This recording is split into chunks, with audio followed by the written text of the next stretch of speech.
देखो बेटा, ਜਦੋਂ ਅਸੀਂ ਗੱਲ ਕਰਦੇ ਹਾਂ ਮਕੈਨਿਕਸ ਦੀ, ਠੀਕ ਹੈ, तो ਮਕੈਨਿਕਸ ਦੇ ਵਿੱਚ ਤੁਸੀਂ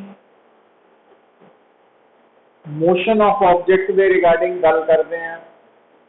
ਮਕੈਨਿਕਸ ਦੇ ਵਿੱਚ ਤੁਸੀਂ ਜਿਹੜਾ ਆਬਜੈਕਟ ਹੈ ਉਹਦੇ ਤੇ ਲੱਗ ਰਹੀਆਂ ਵੇਰੀਅਸ ਫੋਰਸਿਸ ਦੇ ਬਾਰੇ ਗੱਲ ਕਰਦੇ हैं।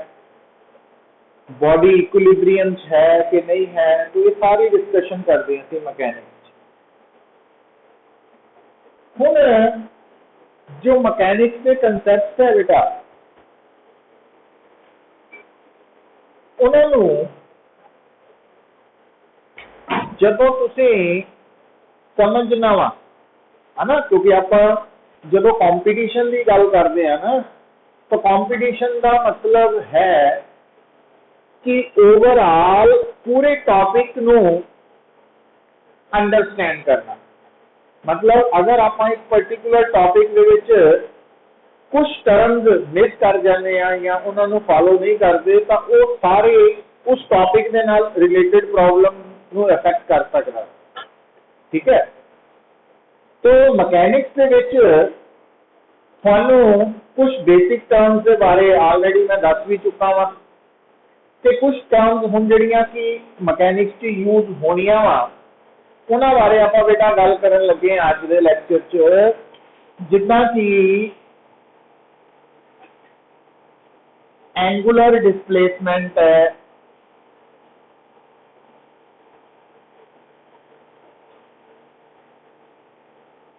एंगुलर वेलोसिटी है,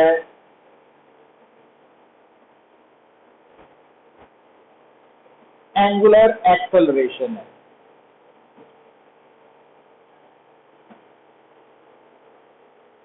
तो ये जो तीन टर्म्स है ये मैकेनिक्स दे विच, क्योंकि जो असीं मैकेनिक्स की गल करते हैं ना, तुसीं किसी भी मोशन नूं एक तां कैटेगराइज करते हैं 1D motion, 2D motion, 3D motion. दूजा तुसीं उस मोशन नूं कैरेक्टराइज करते हैं uniform motion, non uniform motion. तीसरा तुसीं मोशन को करैक्टराइज करते हैं लीनियर मोशन, सर्कुलर मोशन, ठीक है, देन वाइब्रेशनल मोशन। तो बेसिकली बेटा, क्योंकि देखो बार बार मैं तुहानूं ये गल दस रहा कि सब तो इंपॉर्टेंट किसी भी कंसैप्ट को समझने लई उहदियां बेसिक टर्म्स की अंडरस्टैंडिंग होना बहुत जरूरी है। मुश्किल क्वेश्चन आराम नाल हो सकते हैं प्रोवाइडेड सानू हर छोटी तो छोटी जिहड़ी देखण नूं बड़ी आसान लगती है टर्म, पर आपां उहदे बारे पूरी तरह नाल इंफॉर्मेशन नूं जदों रिटेन नहीं कर पाते, फिर वो साडे लई प्रॉब्लम क्रिएट करती है, फिर साडे लई जिहड़ा स्टेटमेंट है वो बहुत वड्डी या मुश्किल लगन लग पैंदी है कोई भी। तो हुण जदों असीं गल करते हैं अज के टॉपिक भी काइनेमैटिक्स का ही पार्ट है, मैकेनिक्स का ही पार्ट है डायनेमिक्स। डायनेमिक्स के नाल दूसरी ब्रांच होती है काइनेमैटिक्स। काइनेमैटिक्स के विच असीं मोशन के रिलेटेड का गल करते हैं without considering the cause of motion. तो जिहड़े काइनेमैटिक्स है उहदियां ही कुछ बेसिक टर्म्स है, जिन्ना कि ऑलरेडी असीं distance, displacement, speed, average speed, velocity, average velocity, acceleration, average acceleration already पढ़ चुके हैं। पर हुण आपां कुछ एडिशनल टर्म्स बारे पढ़न लगे हैं, angular displacement, angular velocity, angular acceleration. देखो गल नूं समझो, बड़ा इजी कंसैप्ट है कि अगर तुहाडे सामने कोई भी पार्टिकल सर्कुलर पाथ फॉलो कर रहा, अगर कोई भी बेटा पार्टिकल सर्कुलर पाथ फॉलो कर रहा तो उस सर्कल का एक सेंटर होएगा जरूर, दूसरा उस सर्कल का रेडियस भी होएगा। हुण किसी भी पार्टिकल को सर्कल कंप्लीट करने लगन वाला टाइम को तुसीं टाइम पीरियड बोलते हैं, time taken to complete one circle, एक सर्कल का चक्कर पूरा करने वाला टाइम टाइम पीरियड है। तो दूसरी बेसिक टर्म है frequency, reciprocal of time period भी है, number of revolutions completed in 1 second भी है। तो ये बेसिक टर्म्स है जिन्होंने बारे थानू समझ होनी बड़ी जरूरी है। तो फ्रीक्वेंसी 1 बाय टाइम पीरियड तो भी निकाल सकते हैं, नंबर ऑफ आरपीएस तो भी, या number of RPM divided by 60। तो एक फ्रीक्वेंसी नू निकालन का फार्मूला। फिर बेटा हम वापस आ रहे हैं, देखो जदों तुसी ना एंगुलर डिस्प्लेसमेंट की गल करते हैं, तो जिदा असी लीनियर मोशन च एक रैफरेंस पॉइंट मानते हैं, उदा ही सर्कुलर च एक रैफरेंस पॉइंट तो हुंदा ही है, एक रैफरेंस लाइन भी हुंदी है। रैफरेंस लाइन यूजुअली वो रैफरेंस लाइन असी होरिजोंटल लाइन नू मान लेने हैं, जिदा कि इस डायग्राम दे विच जिहड़ी आ ओए लाइन तुहाडे सामने है, ये रैफरेंस लाइन है।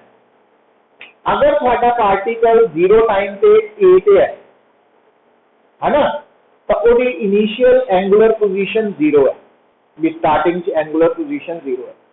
बट कुछ देर बाद जो तुहाडा पार्टिकल कित्थे पहुंच गया, बी पे, तो हुण बेटा जदों तुहाडा पार्टिकल बी पे चला गया, इनिशियली ए पे सी, तो आ जिहड़ा एंगल कवर होया ना, दिस एंगल, ये एंगल जो पार्टिकल की पोजीशन में चेंज होने नाल सेंटर ऑफ सर्कल से सबटेंड होया, ये एंगल मैथमेटिक्स का एंगल है, बट सर्कुलर मोशन के एंगुलर डिस्प्लेसमेंट है, पार्टिकल की एंगुलर डिस्प्लेसमेंट है।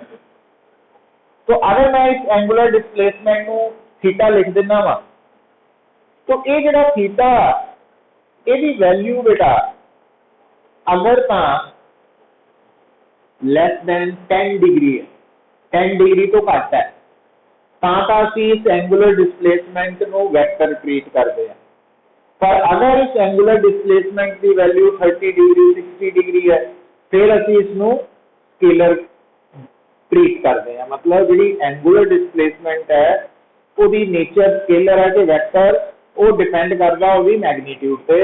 अगर एंगुलर डिस्प्लेसमेंट का मैग्नीट्यूड लेस देन 10 डिग्री है, स्मॉल है, फिर वो वैक्टर है, अदरवाइज वो स्केलर है। उसका कारण की है, उसका कारण ये होगा कि जिहड़ियां लार्ज एंगुलर डिस्प्लेसमेंट है ना 30 डिग्री 60 डिग्री, तो commutative law of vector addition को ओबे नहीं करते। Commutative law of vector addition का मतलब हम देखो गल फिर वापस कि कोई भी क्वांटिटी नू वैक्टर बनने लई 4 टेस्ट क्वालीफाई करने पैंदे हैं। पहला उसका मैग्नीट्यूड होए, दूसरा उसकी डायरेक्शन होए, तीसरा उसकी addition according to vector laws होए, चौथा उसकी वैक्टर एडिशन कम्यूटेटिव होए, मतलब A vector plus B vector का रिजल्ट या B vector plus A vector का रिजल्ट सेम आए। जिहड़ी एंगुलर डिस्प्लेसमेंट है ना, तो पहले 3 टेस्ट तो क्वालीफाई करती है, मैग्नीट्यूड भी है, डायरेक्शन भी है, वैक्टर एडिशन भी है। पर जिहड़ा चौथा टेस्ट है ना, ये test small angular displacement fulfil करदियां वा, ओबे करदियां, पर लार्ज एंगुलर डिस्प्लेसमेंट नहीं क्वालीफाई कर पादियां। इस करके लार्ज एंगुलर डिस्प्लेसमेंट्स नूं स्केलर कैटेगरी च रखा जाता है।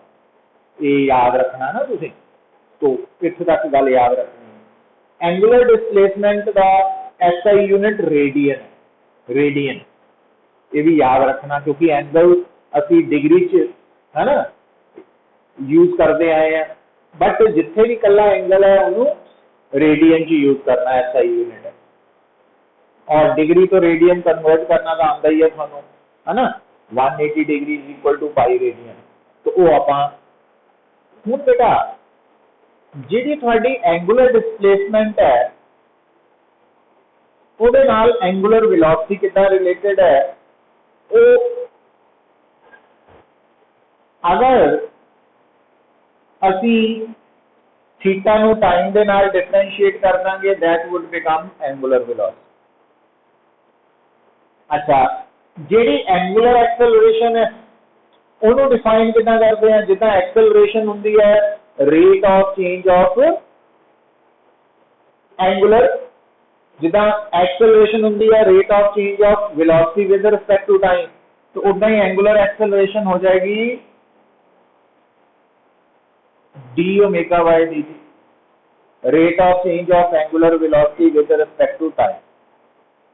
अच्छा, पर एक गल सुन लो, एंगुलर वेलोसिटी ते एंगुलर एक्सेलरेशन ये हमेशा वैक्टर्स है, समझ गए? ये हुण कंफ्यूज नहीं होना, स्मॉल लार्ज वाला चक्कर सिर्फ एंगुलर डिस्प्लेसमेंट नाल है।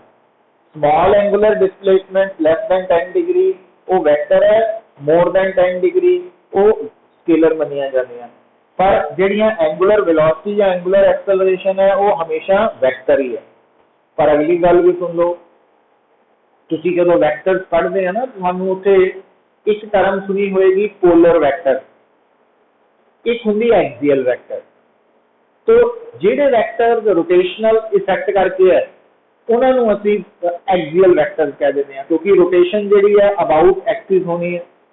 और उन्होंने मोटे तौर पर याद कर लो, नाम याद रख लो, एंगुलर डिस्प्लेसमेंट पर केड़ी small, angular velocity, angular acceleration, angular momentum, torque, तो ये एक्सियल वैक्टर्स है। और इन्होंने छड्ड के बाकी सारे पोलर वैक्टर्स है, चाहे डिस्प्लेसमेंट है, वेलोसिटी है, एक्सेलरेशन है, फोर्स है, मोमेंटम है, वो पोलर वैक्टर्स है। अच्छा, हुण बेटा यूनिट बारे आपां पता लग चुका है, ये रेडियन है, ये रेडियन पर सेकेंड है, ये रेडियन पर स्क्वायर सेकेंड हो गया है ना। हुण ध्यान दियो, ये जिहड़े तीन क्वांटिटीज नूं आपां डिस्कस कीता वा, तो इन्हां दा आपस की रिलेशन है वो तुहाडे सामने ये रिजल्ट है ना। फिर बेटा अगली गल जिहड़ी मैं दसन लगा कि जिहड़ी एंगुलर वेलोसिटी है, जिद्दां वेलोसिटी दे नाल एक एवरेज वेलोसिटी भी हुंदी है ना, तुहानूं याद है एवरेज वेलोसिटी। एवरेज वेलोसिटी जिहड़ी है वो हुंदी है ratio of displacement to time taken, तो जबकि वेलोसिटी होंगी है time rate of change of position. तो दोनों च फर्क है, दोनों अलग अलग होंदियां, पर नाल सानू ये भी याद आ जाना चाहिए कि जिहड़ी एवरेज वेलोसिटी है तो एवरेज वेलोसिटी है तो वेलोसिटी है, वेलोसिटी मीनस इंस्टेंटेनियस वेलोसिटी, ये जनरली तो अलग अलग है, डिफरेंट है, इन्हों बराबर नहीं रखना, पर यूनिफॉर्म मोशन च दोनों बराबर है ना। इसी तरह नाल एक्सेलरेशन ते एवरेज एक्सेलरेशन दोनों दी डेफिनेशंस अलग है, वो डेफिनेशंस नूं अपने वालों मिक्स नहीं कर सकते। हाँ, अगर यूनिफॉर्मली एक्सेलरेटेड मोशन है ओनली देन असी कह सकते हैं कि acceleration and average acceleration equal, उदा नहीं कह सकते, उदा नहीं कह सकते। तो हुण बेटा इसी तरह नाल इत्थे भी एक टर्म आएगी एवरेज एंगुलर वेलोसिटी। हम एवरेज एंगुलर वेलोसिटी जिहड़ी है उन्होंने तुसीं रेशो नाल लिखोगे, ratio of angular displacement to time taken. Average velocity है ratio of angular displacement to time taken. पर अगली गल सुन लो पुत्र, हुण जदों भी कोई पार्टिकल पूरा सर्कल कंप्लीट करेगा तो उसकी एंगुलर डिस्प्लेसमेंट हमेशा 2 पाई होएगी, 2 पाई रेडियन 360 डिग्री। जदों कोई भी पार्टिकल सर्कुलर पाथ कंप्लीट करेगा तो उसकी एंगुलर डिस्प्लेसमेंट हमेशा 2 पाई रेडियन होएगी, और जिहड़ा टाइम टेकन है उन्होंने टाइम पीरियड कहते हैं। टाइम पीरियड की है time taken to complete 1 rotation, 1 revolution, 1 circulation. तो इसका मतलब average angular velocity 2 pi by time period तो भी निकल आए। हुण आ जिहड़ा फार्मूला है ना एवरेज एंगुलर वेलोसिटी का 2 पाई बाय कैपिटल टी, ये थानू कई जगह पे हेल्प करेगा। जिदा कि अगर थानू कोई कहे कि क्लॉक है, क्लॉक दियां 3 आवर्स हैंड, मिनट्स हैंड ते सैकेंड्स हैंड है, घड़ी दियां 3 सुइयां वा, तो तिन्हां दी एवरेज एंगुलर वेलोसिटी निकालो। तो आराम नाल निकाल सकते हैं, किहड़ा फार्मूला दिमाग च रख के आवला। बस ये है कि जिहड़ी आवर्स हैंड है उसका टाइम पीरियड 12 आवर है, जिहड़ी मिनट्स हैंड है 1 आवर है, जिहड़ी सेकंड्स हैंड है 1 मिनट है, 60 सेकंड है। तो सारे time period SI second convert कर लेने हैं, तो थोड़ा आंसर रेडियन पर सेकंड आ जाएगा। अच्छा, इदां ही तुसीं अर्थ की रोटेशन की भी एंगुलर एवरेज एंगुलर वेलोसिटी कढ सकते हैं, about its own axis, about the sun revolution दी। तो ये पॉइंट्स तुसीं याद कर सकते हैं ना, ये इंपॉर्टेंट है बड़ा। अच्छा, फिर बेटा देखो ध्यान दो, हुण अगर आपां गल करिए सर्कुलर मोशन की, ठीक है, हुण जिद्दां आपां एक टर्म जोड़ते हैं ना कि बॉडी मूव कर रही है, जिहड़ी बॉडी मूव कर रही है उन्हें वेलोसिटी जरूर पोजेस करनी है, एक्सेलरेशन पोजेस कर भी सकती है, नहीं भी कर सकती। अगर मूव कर रही बॉडी की एक्सेलरेशन 0 है तो असं कहते हैं कि जिहड़ी बॉडी मूव कर रही है यूनीफॉर्म मोशन पोजेस कर रही है ना, और यूनीफॉर्म मोशन च वेलोसिटी ते एवरेज वेलोसिटी बराबर है। उसी तरह नाल ये याद रखो, जदों भी कोई बॉडी या कोई भी पार्टिकल, रादर पार्टिकल, क्योंकि देखो सर्कुलर मोशन असी पार्टिकल नाल टर्म जोड़ते हैं, तो रोटेशनल मोशन असी बॉडी नाल जोड़ते हैं। जो बॉडी घूमती है ना उसकी रोटेशनल मोशन, जो पार्टिकल घूमता वा उन्होंने असी सर्कुलर मोशन बोलते हैं। तो अगर थोड़े सामने कोई भी पार्टिकल सर्कल च घूम रहा तो वह पार्टिकल एंगुलर वेलोसिटी जरूर पोजेस करेगा। अगर कोई पार्टिकल सर्कल च घूम रहा तो उसकी एंगुलर वेलोसिटी जरूर होएगी, पर उसकी एंगुलर एक्सेलरेशन हो भी सकती है, नहीं भी हो सकती। ठीक है, जिहड़ी एंगुलर एक्सेलरेशन है, क्योंकि कई बार जदों ना असीं किसी कंसैप्ट नूं इंट्रोड्यूस करते हैं तो उन्हें थोड़ा आसान बनाने लई असीं कुछ टर्म्स उस मूवमेंट लई बोलते हैं, पर वो साडे दिमाग च रह जाती है, जिस करके ना, जिस कारण करके असीं वो बाद च जाके सानू प्रॉब्लम क्रिएट करती हैं, वो मिसकनसैप्शन बन जाती साडे लई, क्योंकि उस तो अगली गल असीं याद नहीं रख पाने। वो की है पुत्र देखो, क्योंकि तुहानू याद होएगा जदों भी तुहाडे सामने लीनियर मोशन ते सर्कुलर मोशन इंट्रोड्यूस होंदा या ट्रांसलेशनल मोशन दे नाल रोटेशनल मोशन वर्ड आंदा, तो रोटेशनल मोशन च इंट्रोड्यूस करने वक्त तुहानू कहा जांदा कि जो इंपॉर्टेंस फोर्स दी ट्रांसलेशनल मोशन च है, टॉर्क दी रोटेशनल मोशन च है ना, इदा वर्ड बोले जाते हैं। अच्छा, हुण क्या कहा गया कि जो इंपॉर्टेंस फोर्स दी ट्रांसलेशनल च है वो टॉर्क दी रोटेशनल च है, पर असी की करते हैं, असी टॉर्क को रोटेशन नाल जोड़ लेने है ना, दो गल्लां च फर्क है। तो फिर सानू लगन लग पैंदा भी जिहड़ी भी चीज रोटेट कर रही है तो टॉर्क जरूर लग रही है, ये गलत हो जाता, ये गलत होएगा, ये ध्यान च रखियो, बड़े छोटे पॉइंट दस रहे हैं। तो हर घूमती चीज जिहड़ी है उहदे ते टॉर्क लगे जरूरी नहीं, वो उदां ही जिद्दां हर लीनियर मोशन पोजेस करने वाले पार्टिकल से फोर्स लगे वो जरूरी नहीं, क्योंकि जदों बेटा कोई पार्टिकल यूनीफॉर्म मोशन पोजेस करता तो उहदे ते नेट फोर्स 0 होंदी है। समझ गए? इस करके जो मिसकनसेप्शन दिमाग च है तो कट देनी है कि हर मूविंग बॉडी का मतलब उससे फोर्स लगनी है ना, अगर कोई भी पार्टिकल कोई भी बॉडी यूनीफॉर्म मोशन पोजेस कर रहे हैं तो उहदे ते नेट फोर्स 0 है। इसी तरह नाल अगर तुहाडे दिमाग से कोई मिसकनसेप्शन है कि अगर कोई बॉडी सर्कल च घूम रही है या कोई भी पार्टिकल रोटेट कर रहा है या रिवॉल्व कर रहा है तो उहदे ते टॉर्क लगनी है, ये भी गलत है। तो उहदे लिए आपां एक अलग जो नैक्सट क्लास से डिस्कस करांगे सारा, तो क्लैरिटी रखनी है। तो मैं वापस आना कि अगर थोड़े सामने कोई भी पार्टिकल सर्कल च घूम रहा तो वो पार्टिकल एंगुलर वेलोसिटी जरूर पोजेस करेगा। एंगुलर एक्सेलरेशन हो भी सकती है, नहीं भी हो सकती।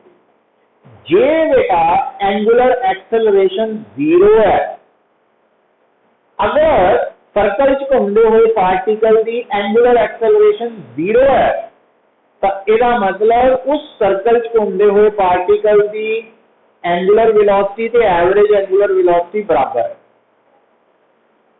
और जदों सर्कल दे विच घूमते हुए पार्टिकल की एंगुलर एक्सेलरेशन 0 है तो उहदे सर्कुलर मोशन नूं कहने आ uniform circular motion. Uniform circular motion मतलब ये टर्म्स जिहड़ियां थानू समझ होनी चाहिए है। जदों थानू कोई कहे कि particle uniform circular motion possess कर रहा, इसका मतलब पार्टिकल की एंगुलर वेलोसिटी है बट एंगुलर एक्सेलरेशन 0 है। और जदों यूनिफॉर्म सर्कुलर मोशन है तो एंगुलर वेलोसिटी ते एवरेज एंगुलर वेलोसिटी बराबर है। अच्छा, हुण बेटा चाहे अर्थ की रोटेशन है अबाउट इट्स ओन एक्सिस, चाहे क्लॉक की मिनट्स हैंड है, आवर्स हैंड है, सेकंड्स हैंड है, तो इन्हों का मोशन यूनिफॉर्म सर्कुलर मोशन है। और यूनिफॉर्म सर्कुलर मोशन होने करके एवरेज एंगुलर वेलोसिटी ते एंगुलर वेलोसिटी बराबर होने करके आपां 2π/t तो भी निकाल सकते हैं, है ना। तो ये पॉइंट याद रखने हैं। समझ आई है गल? क्लियर है?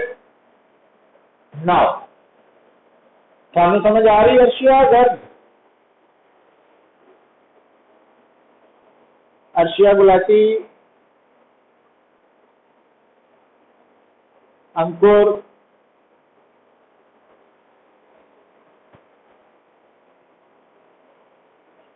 आयन, ठीक है बेटा। हुण दोबारा देखो, गल नूं समझो। तो ये है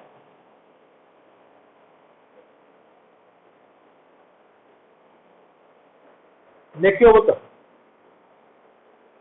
ईवन क्योंकि टॉपिक नूं इंट्रोड्यूस करते वक्त थोड़ा आसान बनाने लिए असीं कुछ टर्म्स नूं है ना सौखा करके बोलते हैं ताकि ईजिली समझ आ जाए, पर तो फिर बार में वही गल कर रहे हैं मिसकनसैप्शन बन जाती। क्योंकि कि सानू कई बार इदा लगता कि जिहड़ी एंगुलर वेलोसिटी है ये सिर्फ सर्कल च घूमते पार्टिकल नाल जुड़ी हुई ही टर्म है, पर गलत, एब्सोल्यूटली रॉन्ग। ईवन बेटा ध्यान नाल गल सुनियो, ईवन अगर थोड़े सामने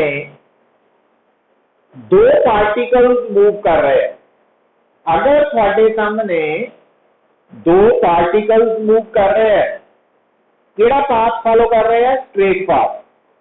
दो पार्टिकल्स स्ट्रेट पाथ फॉलो कर रहे हैं तो उस केस च पहले पार्टिकल नूं अगर मैं ए बोलना वा, दूसरे पार्टिकल नूं मैं बी बोलना वा, तो जे मैं तुहानूं कहां कि पहले पार्टिकल की एंगुलर वेलोसिटी निकालो विद रिस्पेक्ट टू बी, तो असीं निकाल सकते हैं।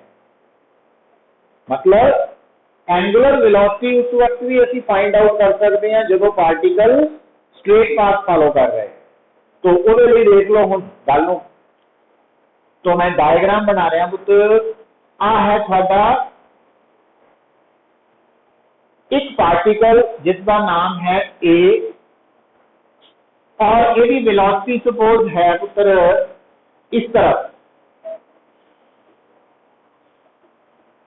और दूसरा पार्टिकल है मान लो उस वक्त इतने है बी, जिथे मर्जी हो सकता कोई परवाह नहीं, और उसकी वेलोसिटी है सपोज इस तरफ,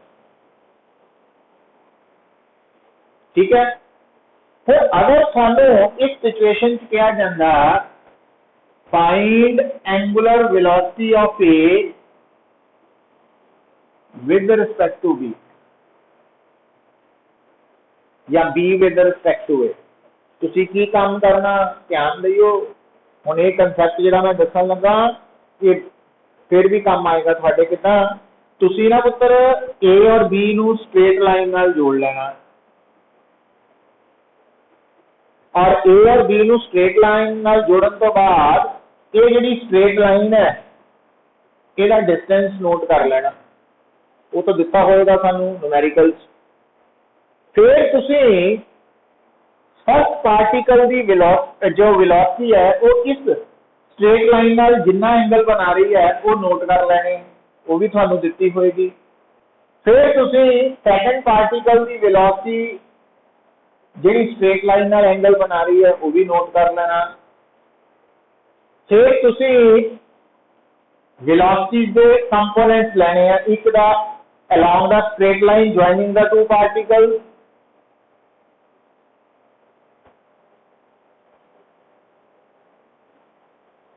और दूसरा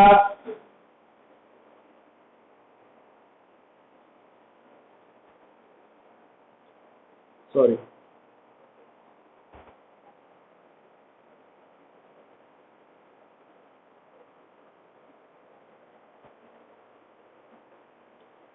तो उस तो बाद पता की करना तुसी angular velocity of A with respect to B निकालने लई तुसी ਜਿਹੜੀਆਂ वेलोसिटीज इस स्ट्रेट लाइन के परपेंडिकुलर है उन्होंने रिलेटिव वेलोसिटी निकालनी है। रिलेटिव वेलोसिटी मतलब V A sine theta A minus V B sine समझ आई गल। तो आ जड़ियां परपेंडिकुलर कंपोनेंट्स है वेलोसिटीज दे लाइन दे उन्होंने रिलेटिव वेलोसिटी निकाल के और डी नाल डिवाइड कर दे। ये फार्मूला याद रखना तुझे ठीक है।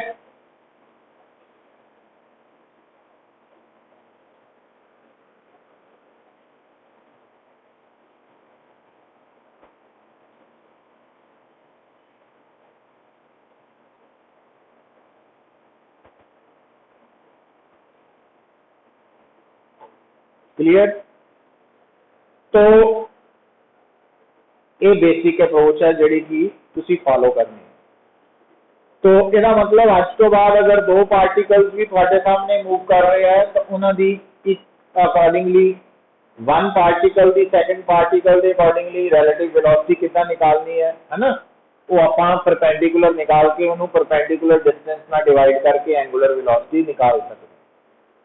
हुण बेटा अगला पॉइंट भी देखो। हुण आ गल आपां अगर फॉलो कर ली है तो देखो कर लिया नोट। देखो बेटा हूं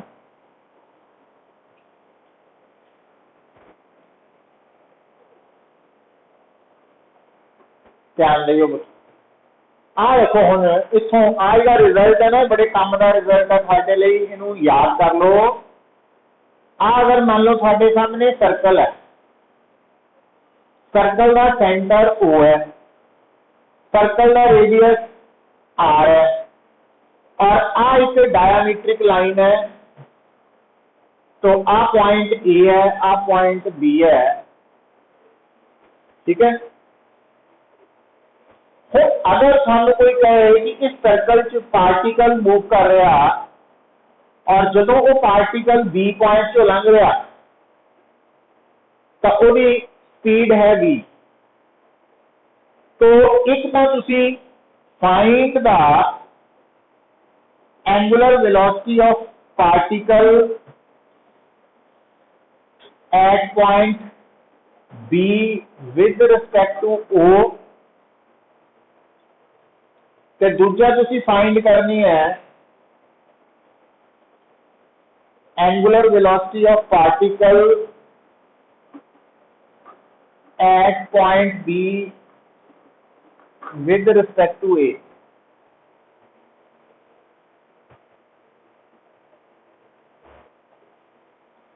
तो थानू की स्टेप दसिया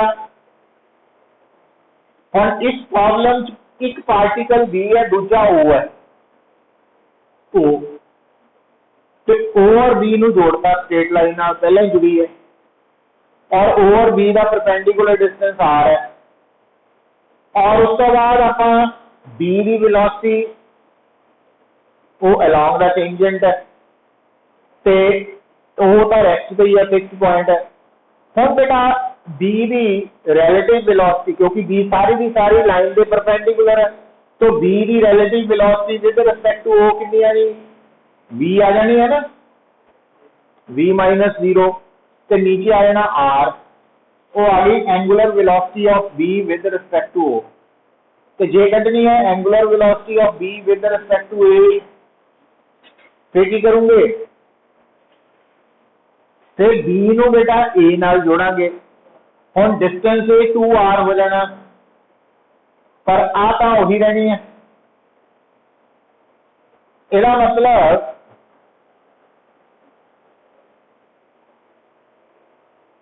फॉलो की गल तो angular velocity of particle B with respect to O या विद रिस्पेक्ट टू ए या इधर मेरे को कहे भी आ पार्टिकल सी है और आ डिस्टेंस आर है ना तो जो मैंने कोई कहे angular velocity of particle B with respect to C कटो वी ओवर 3r आ जानी है ना मतलब आप एक कंसेप्ट पकड़ लिया वो हर जगह पे अप्लाई हो जाना तो साडा आंसर आई जाना बेटा अच्छा फिर आ भी गल नोट करनी है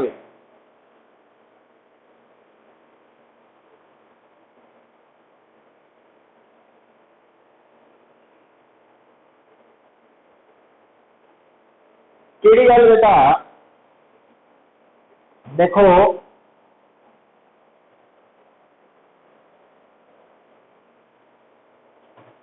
कि जेड़ा अल्फा है जिन्हों आप की बोल रहे हैं एंगुलर एक्सेलरेशन इस एंगुलर एक्सेलरेशन की जो वैल्यू है वो कांस्टेंट भी हो सकती है तो वेरिएबल भी हो सकती है हुण जिहड़ी मैं गल दसन लगा देखो ध्यान दो अगर बेटा अल्फा इज कांस्टेंट अगर अल्फा कांस्टेंट है तो उस केस के विच तुसीं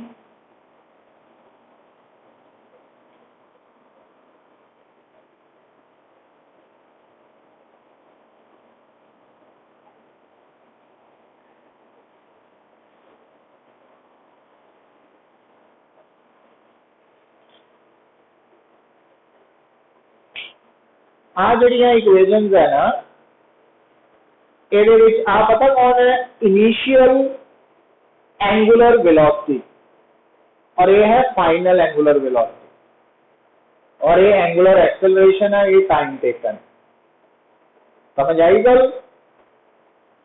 आ एंगुलर डिस्प्लेसमेंट है angular displacement 2 pi by n n का मतलब नंबर ऑफ रेवोल्यूशन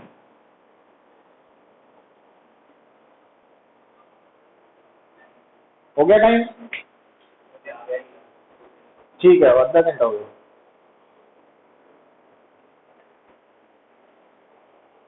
तो ऐसा करो बेटा मीटिंग एंड करके रीज्वाइन कर लो है ना